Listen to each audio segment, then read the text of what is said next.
Welcome back. Bilmiyoruz.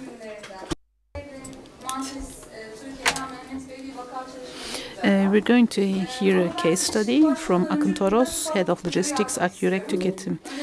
Herkese merhaba. İsmim Akın Toros. Hello, my name is Akın Toros. I'd like to introduce myself. I started in 1997 at Demir Döküm. And after 7 years, I started working on national and international companies. In 2013, I joined Akyürek marketing company, where I'm responsible for the logistics. And I have a colleague who is going to join me, especially with technical questions, Mehmet Şenol from Mantis, Turkey.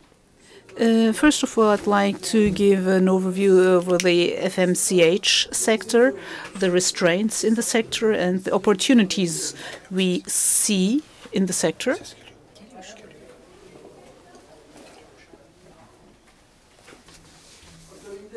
After that, last year, Akyürek Marketing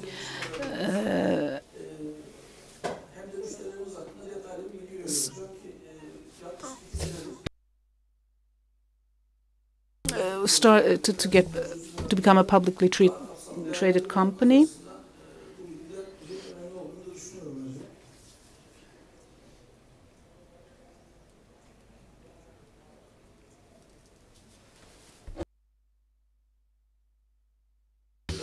Logistics projects and supply chain management is our main focus in my presentation.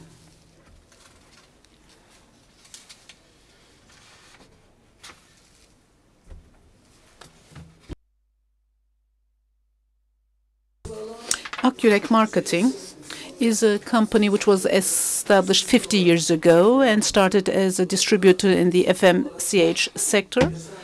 So all the positive and negative developments in the FMCG sector are of our interest, and we are directly influenced by them.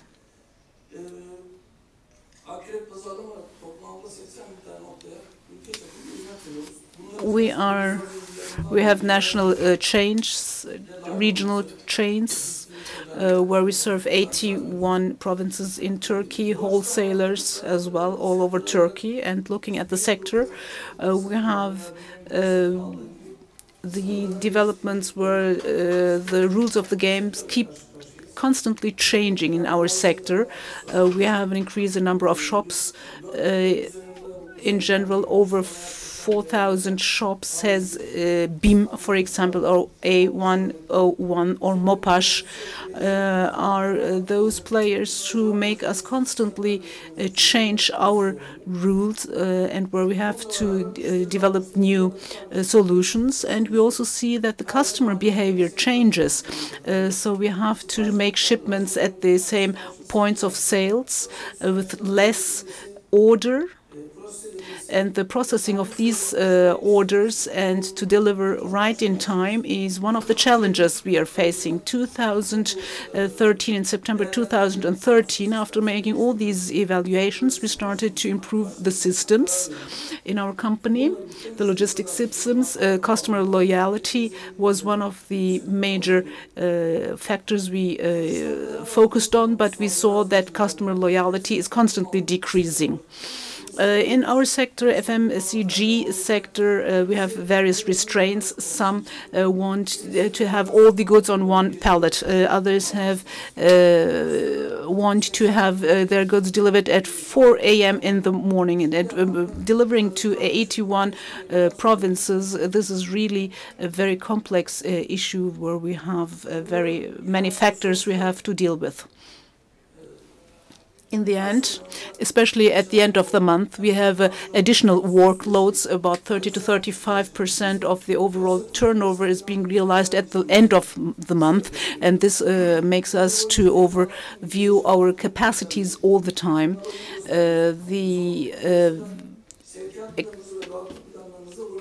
We have to constantly keep changing and adapting our shipment plans, and we have to make sure that we ship within a shorter period of time. What happens if we cannot make the shipment at the right time? Usually, especially if we can't deliver or deliver too late, we receive fines.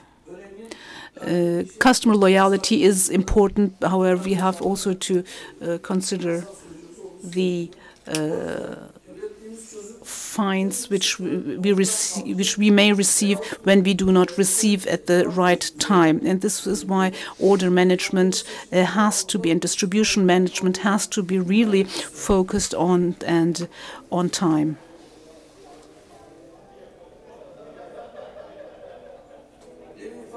As I just mentioned, as a manager in the distribution of FMCG sector, we really have a very high pace.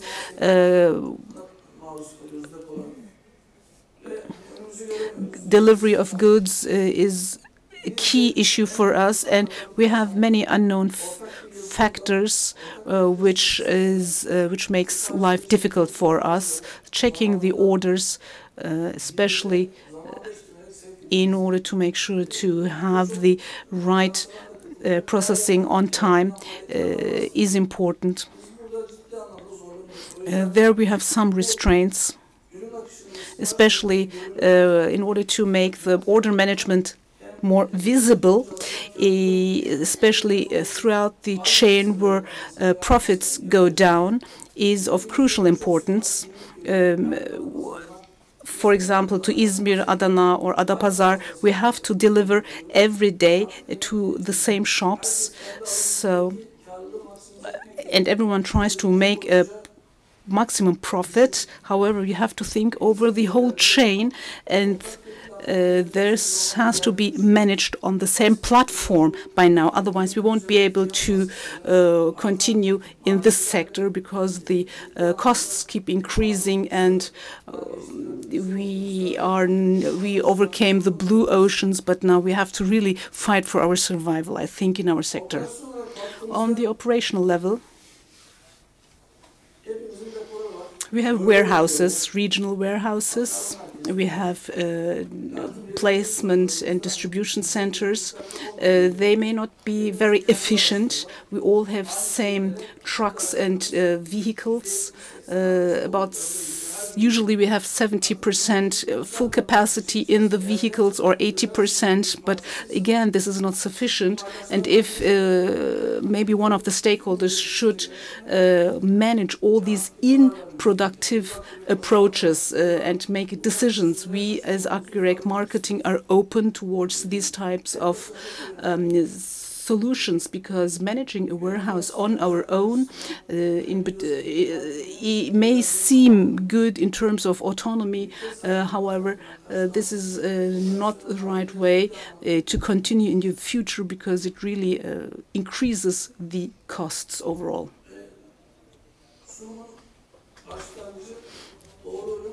The right product, to have the right product and the right information at the right place at the right time.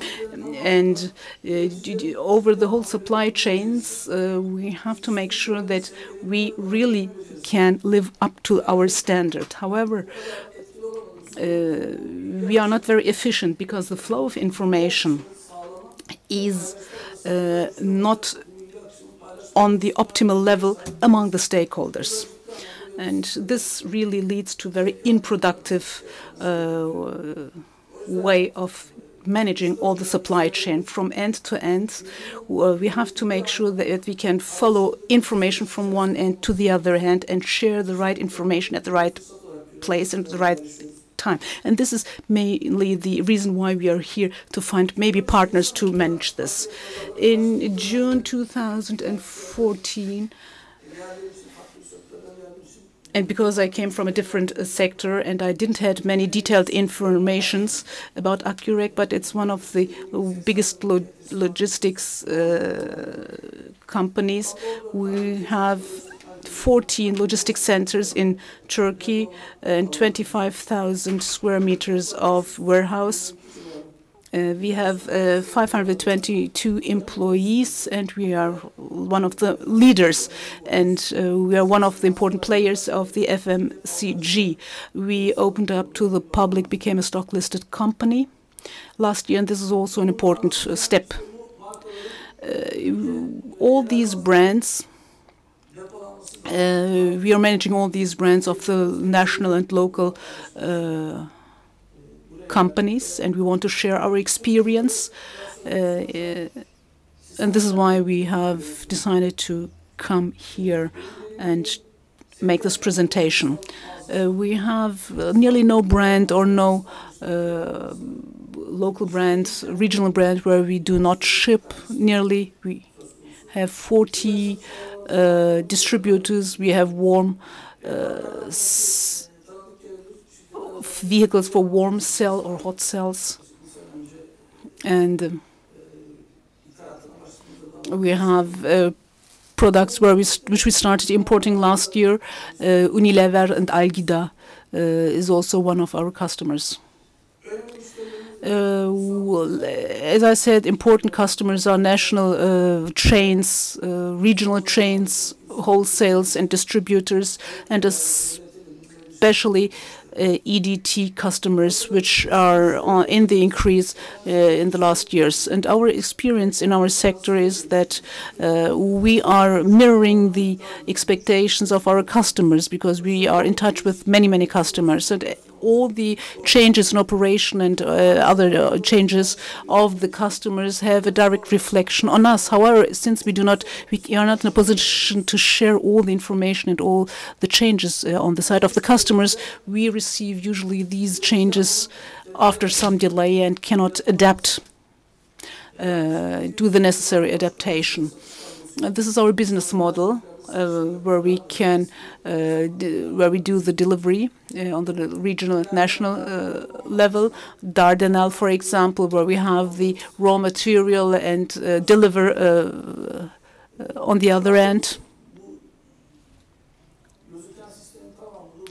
And we have a complete follow-up from end to end in our business model, where I'm going to share some more detailed information. While setting up our own supply chain, we had an important approach we kept following. We wanted to make sure that we have a supply chain which is compatible with our company strategy. It may sound simple, but living up to it is not all that easy. Important is that we understand what the needs of the customers are. However, the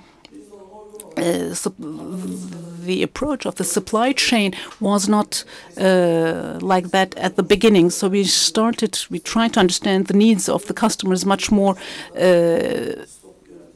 as before, and then we translated all this information also to systems like stock management and warehouse management. Our supply chain strategy is the ability to trace all the goods which we delivered to all the 80,000 points of delivery.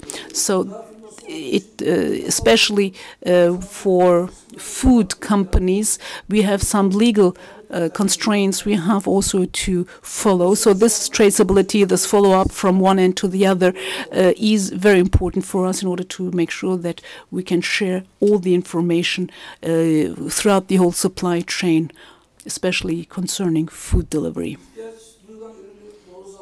We have to make sure that we ship the right product at the right time, in the right amounts, but this is not sufficient today. The information has to meet also the expectations of the customers. I'd like to give an example. If you deliver to a city in Turkey, you have the right time and the right amount of which is delivered. There is no problem in barcode reading. However, there is let's say, a mistake in the product information. Then again, this mistake reflects throughout the whole supply chain. And this also has to be transferred to the stakeholders. And but when the order is closed, then you cannot make a change in the information related to this order. And this is one of the major challenges we face each and every day. This, of course, has a negative impact on the customer satisfaction, on the product delivery, etc., etc. Since 2010, I'm also joining supply chain conferences, and I always looked for the term collaboration. But especially in FMCG, I really do not see collaboration too much. Each and every company is much more focused on its own area. And in FMCG, we need some more leaders who really can take up the lead and focus much more on collaboration and change the market. And maybe we can do some more in this respect with B2B and with some more collaboration, because with these walls, invisible walls we have in between us, in between the stakeholders and players, we cannot continue successfully in the future.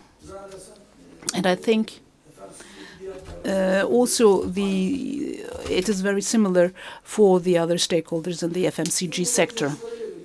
With all these aspects, between April and September 2013, we carried out some analysis and started to implement some systematical improvements in the company.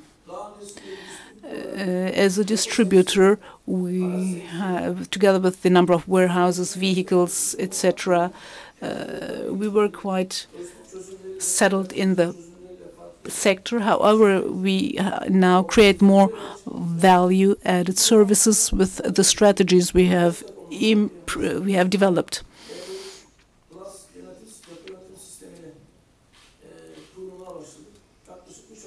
And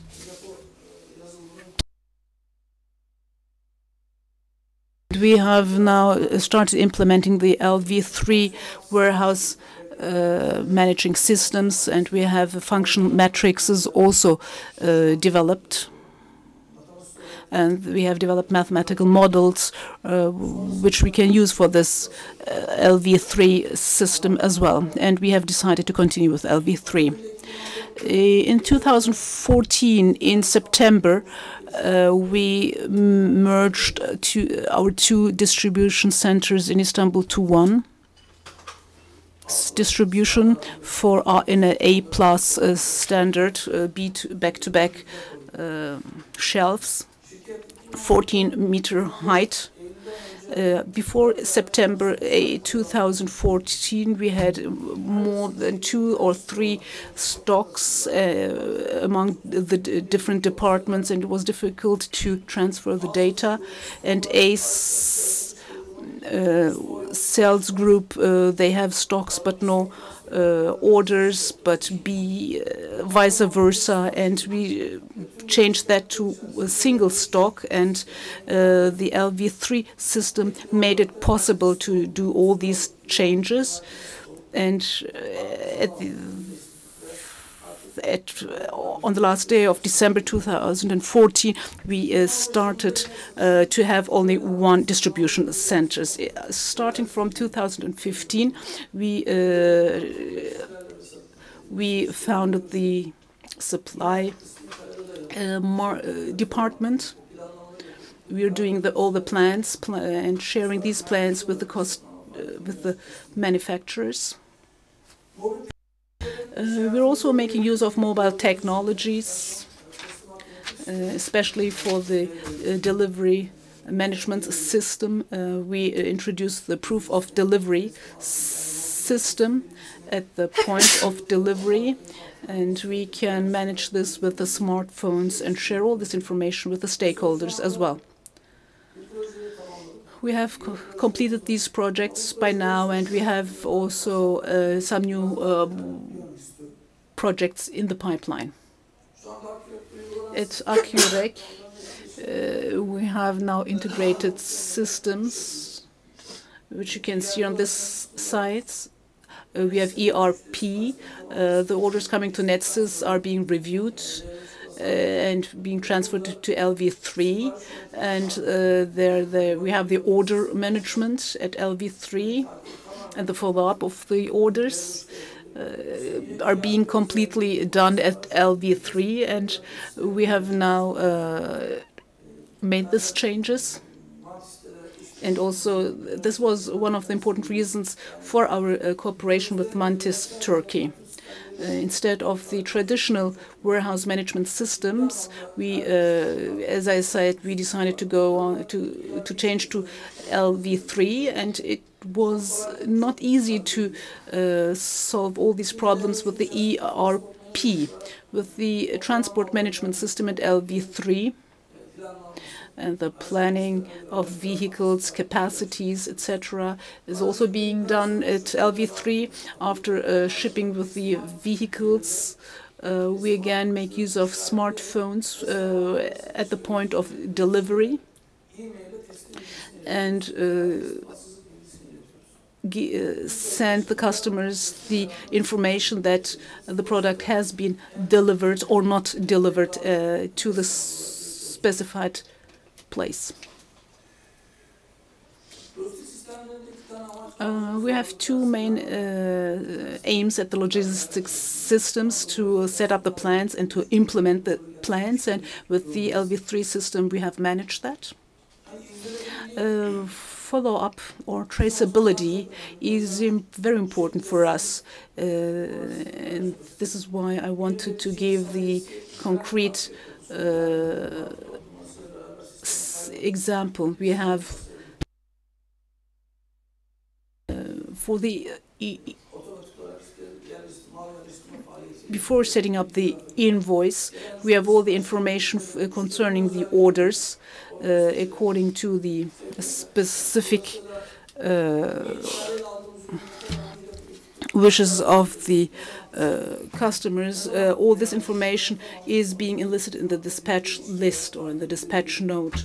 This is one important point, that we make sure that already all the relevant information is included in the dispatch note. Before September 2014, and before setting up this system, were the requirements in the warehouse management system. We need a system where we can manage the requirements of the customers. And we realized that we need a warehouse management software which is able to do all the requirements. Instead of FIFO, we have a FEFO application by now. And again, we can also the balance, positive or negative balance, are being included. And since we transferred to the single stock, we had high pressure from the selling department, again, which we had to face. The reservation system and stock management system became very important, but we managed to solve these problems also very efficiently in LV3.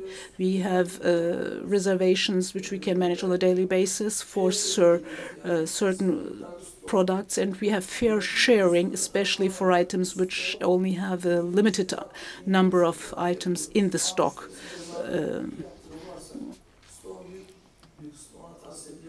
And these are all being realized within the system by now in the LV3. As I said, the demands of the customers become much more and more complex, and we had to make sure that we can solve all these problems in a system and manage it in the system. For us, it was important. Of course, LV3 has many characteristics, but the main characteristics which are important for us are the following. The product characteristics definition is important, especially whether they're in the FMCG category or not. So you have to identify these systems, and after taking the delivery, the placement in the shelves is the next step. Fast or moderate placements, or where they should be placed in the warehouse, is another important characteristics. For example, Dr. Edgar packages or Trakya Birlik or other items have different kind of packages which have to be taken into consideration also in the placement in the warehouse. From food companies to do-it-yourself storehouses, you have public days where they do not accept deliveries, goods deliveries. And again, at LV3, we have found solutions how we can solve these problems. Again, at the order management, the management was done traditionally at the ERP system. However, we carried that also to the LV3 system, including the balances.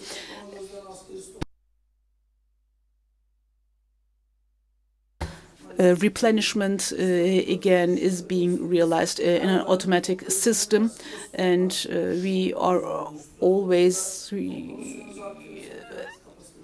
and we have more time for replenishment, higher capacities for the products. These are again advantages for the LV3.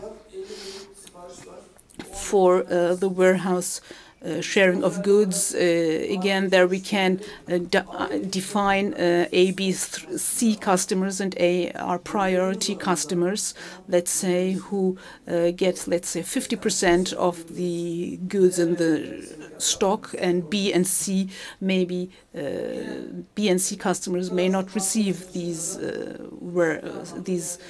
items. Of course, if you have so many brands, you have to have some integration, completely different brands being shipped to the same place. There has to be an integration module in order to make sure that that all the inputs coming from the different software systems are being managed on the same platform. And again, we managed to do this with the LV3 system. Vehicle planning and returns. Again, for returns, we have the possibility to do all the management of return products at LV3. Also, with the personal KPI and the process KPI are being managed on the LV3 platform. So we are in a position to identify personal processes and system changes.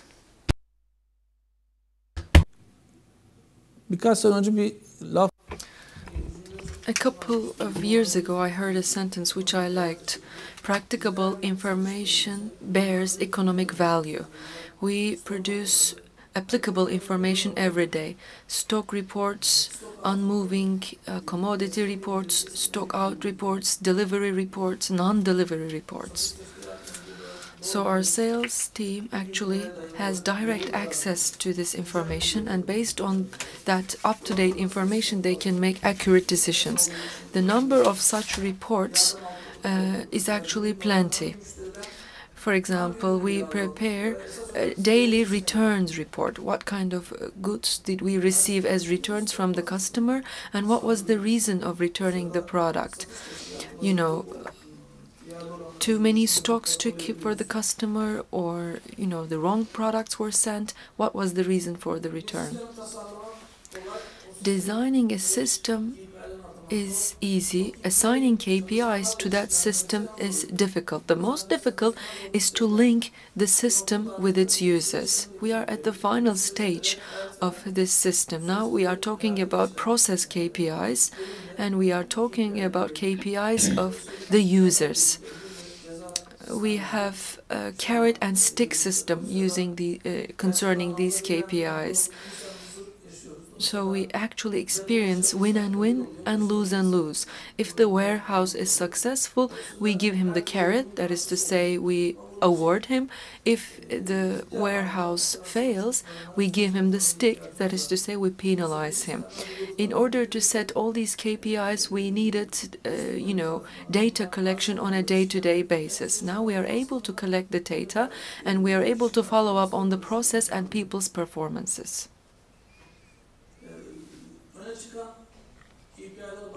Let's look at some most significant KPIs. We have, for instance, warehouse performance KPI, on-time delivery, stock accuracy, measurement periods, daily, monthly, quarterly, distribution performance. This is another KPI. We look at the distribution performance on a vehicle basis. Let's say 30 units were uploaded on a vehicle, 18 of them were delivered. We actually measure our performance against the targets that were previously given to us. We also look at our costs. We look whether the costs are optimal. We look at tonnages per person, and we try to keep control over those. How much time do I have, by the way?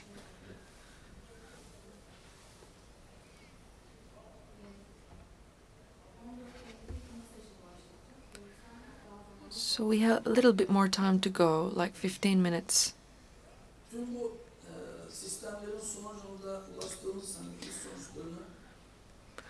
All the business outcomes that we have actually attained are listed and compiled together on a table. This is the final part of my presentation. We started working with a single warehouse, and it improved our response rate to orders. I believe that the overall system had a positive impact on our order response rate. Now our stock turnover rate has improved significantly as well. Beforehand, we were doing warehouse count on a monthly basis, but now we are doing it on a quarterly basis, and our stock accuracy has improved significantly. I think this is a positive outcome of single stock application. Delivery performance, we reduced the number of the warehouses, and thanks to this reduction we have become more efficient and effective. We can work in a more coordinated manner. With the delivery performance management system, the drivers have been included in the entire process. We also have a performance bonus system for drivers, which actually increased their ownership. And we were able to increase our delivery performance by 48%. The fuel consumption rates have been improved as well. We measure systematically the fuel consumption per vehicle. We receive petrol officer data, and we also have our own data concerning fuel consumption per vehicle. This is a process KPI for us, and this is also distribution KPI. If we are below target or if we are on target, then we reward distribution team with bonuses. And actually the saving that we make is much higher than the bonuses that we distribute. This increases the efficiency of the process and motivates our people because they receive a bonus at the end. Information flow. This is one of the key success factors for us. We are not only renowned, and we do not only boast of our, non-removable goods, we also boast of our know-how. And, in the future, we would like to share our know-how and technology with all the stakeholders. Traceability. This is another important business result. Thanks to the data that we are able to collect, we can trace the performance at every level. When you are walking through Fenerbahçe, you can see this on a building which is going to be demolished due to urban transformation project. Pablo Picasso said, every creative movement starts with a destructive motion. And we were about to get destroyed probably, but we were able to convert that destructive force into a creative one. Thank you very much for your attention. Sorular var ise Any questions?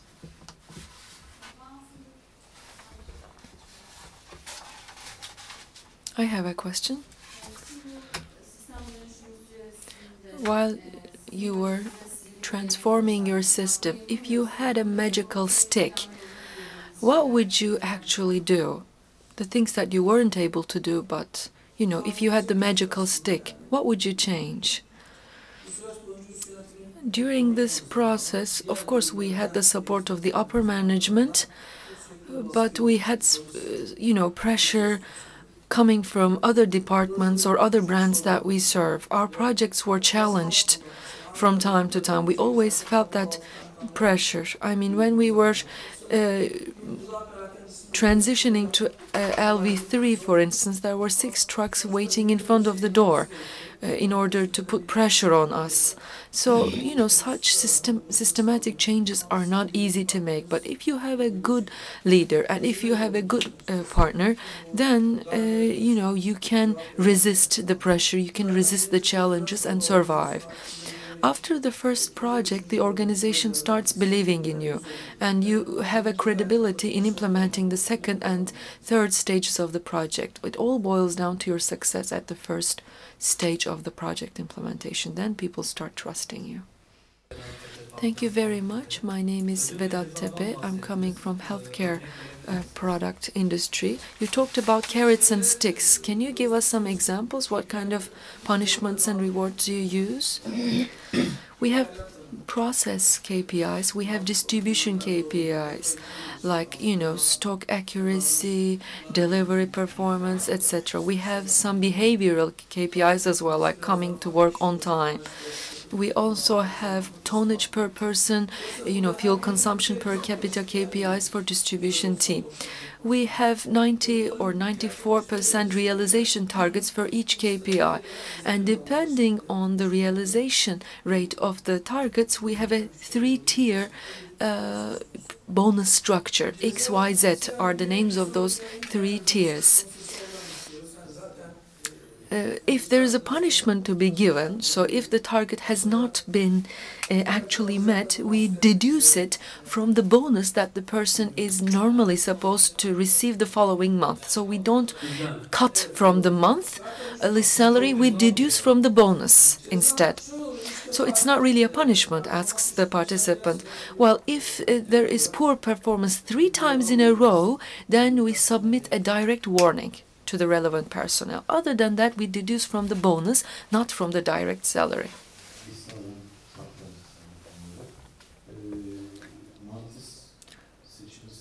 While you were selecting Mantis, I'm sure you had different alternative suppliers to consider. While you were selecting the supplier, what kind of criteria did you use? Why Mantis? Let me answer this way. In a warehouse system, you need an Excel which actually includes all the functions. We prepared such an Excel matrix which had 250 lines. On that Excel list, we had the list of functions, and we sent that list to the suppliers we were considering to work with, and we wanted them to actually answer which functions they could meet. And then we graded them. Number 1 criteria had 2, points or 2 scores attached to it, and number 3 had 1 point attached to it. There were some priority functions, for instance, which we wanted the supplier to meet. there were also some functions which had to do with the relationship between ERP and storage management. They were gray areas which were important for us, and we needed the supplier's support. Of course, our core business is warehouse operations, and we wanted to work with a company which had global experience. We wanted our supplier to have served different global customers. We wanted to, benefit from their global expertise. I have 17 years of professional experience. We have always worked with third-party logistics companies. If a warehouse software is being used by a logistics company, then it shows that it can respond to n number of demands coming from n number of companies. That is how we picked our supplier. They had a strong organization in Turkey, and they contributed to our process development activities as well. They supported us throughout. Replenishment system, for instance, automatic product placement system, for instance, they had free of charge, if you will, technical consultancy provided for us. Well, Nico doesn't know this.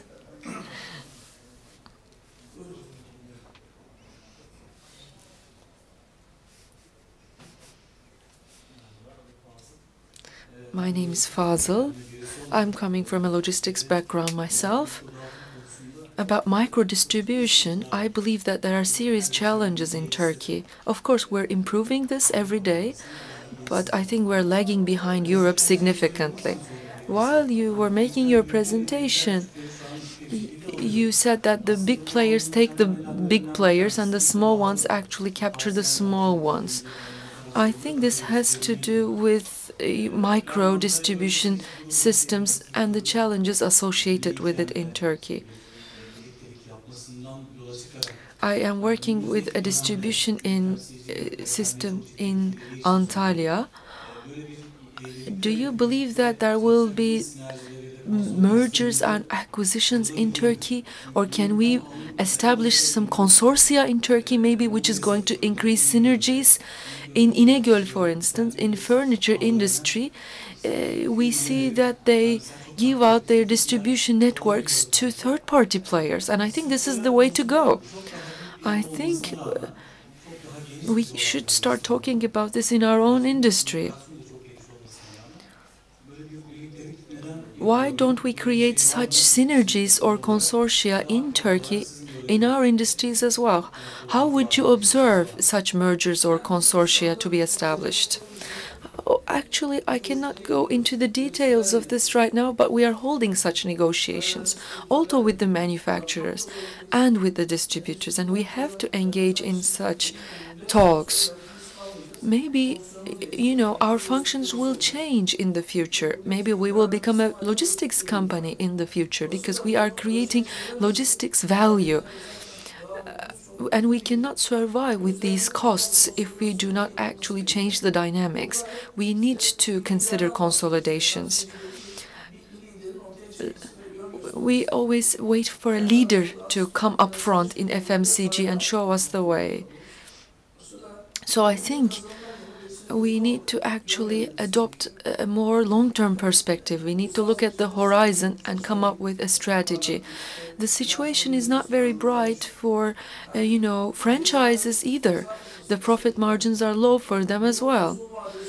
I think the system is not viable in the long run. I think we need to have scale partnerships, if you will. I shouldn't have my own warehouse in Ankara, for instance. I should partner with a distributor in Ankara, or I should be able to use the warehouse of a national chain. In Japan, they've been doing this for years. I mean, two competition white goods producers can share the same truck, for instance. In Turkey, this is somehow seen undoable or unacceptable. But we should be open to partner in, same logistics chains, same warehouses, etc. Because at the end of the day, it is about profit generation and customer satisfaction. And this is the way to go for us. In our central warehouse, we provide extra warehouse service to 18 stores of a brand. So our teams actually do the storage of 18 stores, and I know the cost associated with this. Now, the logistics expenditures are much lower. If that customer actually had its own warehouse with all the overheads associated with it, it would be unsustainable. And technology actually gives us the opportunity to do this. I can actually manage the stock of 10 different customers in my central warehouse. So why shouldn't I do this? Thank you.